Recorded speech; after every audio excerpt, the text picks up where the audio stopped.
What if I told you that we brought up my client's weakest body part through nutrition, digestion, and reduced inflammation, and the training mattered a hell of a lot less than you think? And I know that sounds crazy, but Will already knew how to train. The biggest hurdle to his progress was actually getting the food down. And that's because he was struggling with nutrient partitioning and absorption, and he was also struggling with digestive issues. And what that led to was him having to eat far more food than he actually needed and struggling to actually get that food down due to inflammation. So the way we actually approached this was we went through a gut reset phase. And that was kind of split into a couple of phases: fat loss, reduced food volume, reduced PD usage, and food journaling. What this allowed us to do was get leaner so that we could become more insulin sensitive and better nutrient partitioning, reduce our overall food intake and food volume so that we had less stress on our digestive system, reduce the systemic inflammation that comes from PD usage, and finally work out the digestive intolerances that have been included in parts of his diet.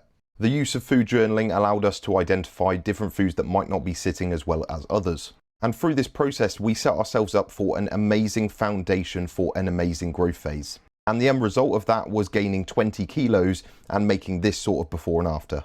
If you'd like to do something similar, then make sure you drop me a message and reach out for coaching.